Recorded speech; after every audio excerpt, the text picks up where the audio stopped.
News. आज 50 साल पहले आज से इस देश के लोकतांत्रिक मूल्यों और नागरिकों के अधिकारों को पूरी बेदर्दी से कुचल दिया गया था। हम बात कर रहे हैं इमरजेंसी की, जिसे 1975 में इंदिरा गांधी की सरकार ने इस देश पर लादा था। इस काले अध्याय की 50वीं बरसी 25 जून को आने वाली है, जिसे संविधान हत्या दिवस के रूप में पूरे देश में मनाया जाएगा। इसी मौके पर डीडी न्यूज़ लाया है एक स्पेशल सीरीज़ इमरजेंसी एट 50, और इसी कड़ी में आज हम आपको दिखा रहे हैं एक इमरजेंसी में हुए अत्याचारों से जुड़ी एक बेहद दर्दनाक कहानी। ये दर्दनाक कहानी है एक अभिनेत्री की, जिस पर न केवल इमरजेंसी के दौरान रूह कंपाने वाले अत्याचार किए गए, बल्कि उसे इसकी कीमत अपनी जान देकर चुकानी पड़ी।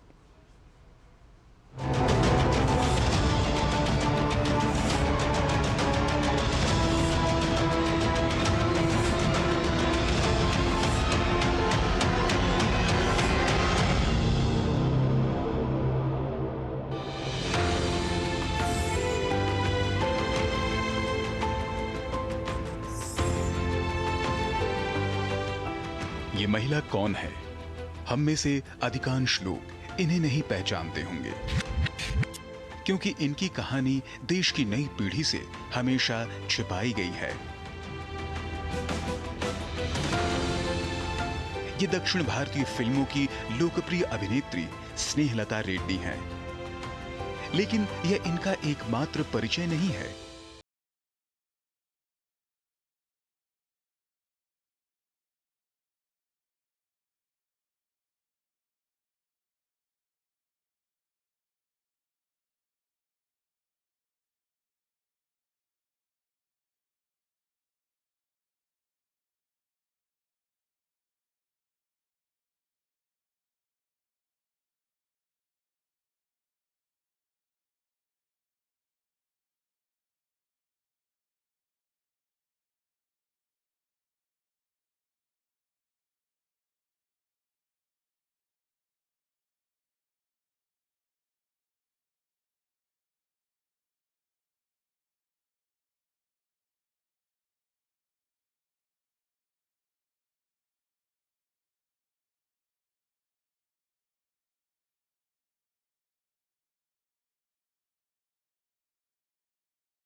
बना हुआ था और दूसरे छोर पर लोहे का एक जालीदार दरवाजा लगा था। कन्नड़ की इस प्रख्यात अभिनेत्री को जेल के फर्श पर सोकर कई रातें बितानी पड़ी। पूरे 8 माह तक स्नेहलता रेड्डी को जेल में प्रताड़नाएं दी गईं। जेल में रहते हुए स्नेहलता रेड्डी ने एक डायरी लिखी थी, जिसे कर्नाटक मानवाधिकार समिति ने 1977 में अ प्रिजन डायरी के नाम से प्रकाशित किया था।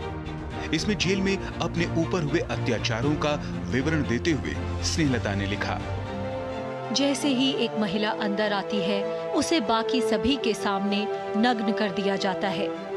जब किसी व्यक्ति को सजा सुनाई जाती है तो उसे पर्याप्त सजा दी जाती है। क्या मानव शरीर को भी अपमानित किया जाना चाहिए? इन विकृत तरीकों के लिए कौन जिम्मेदार है?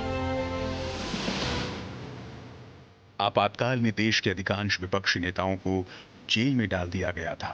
इनमें अटल बिहारी वाजपेयी और लाल कृष्ण आडवाणी भी थे। उन्हें भी बेंगलुरु की जेल में ही रखा गया था। स्नेहलता रेड्डी की काल कोठरी जेल में उनके बगल में ही थी। अटल बिहारी वाजपेयी और लाल कृष्ण आडवाणी ने बाद में बताया था कि कारावास के समय उन्हें किसी महिला की चीखने की आवाज सुनाई देती थी। बाद में पता चला कि वह कन्नड़ अभिनेत्री स्नेहलता रेड्डी थी। उसी जेल में बंद मधु दंडवते ने लिखा है, कि रात को स्नेहलता की हृदय भेदी चीखें मेरे सिर तक आती थी। मैं सोचता था यदि ईश्वर है तो उसे यह अधर्म क्यों नहीं दिखता।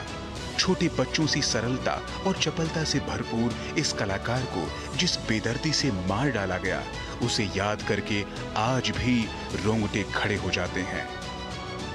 स्नेहलता अस्थमा रोगी थी, फिर भी जेल में उन्हें उपचार नहीं दिया गया, बल्कि उल्टा कठोर यातनाएं बढ़ा दी गईं। ये बातें उन्होंने मानवाधिकार कार्यकर्ताओं को बताई थी। जब उनकी हालत दिन ब दिन बिगड़ने लगी, 8 महीने बाद 15 जनवरी 1977 को उन्हें पेरोल पर रिहा कर दिया गया।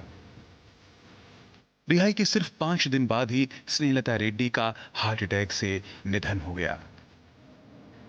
स्नेहलता पर आरोप लगाया गया था कि वो डायनामाइट से दिल्ली के संसद भवन और अन्य मुख्य इमारतों को उड़ाना चाहती थी, जो बाद में साबित नहीं हो सका। यानी झूठे आरोपों में स्नेहलता को गिरफ्तार कर प्रताड़ित किया गया और उन्हें मौत के मुंह में धकेल दिया गया। स्नेहलता अकेली नहीं, ऐसी कई युवतियां और युवक थे जिनका इमरजेंसी के नाम पर अंत कर दिया।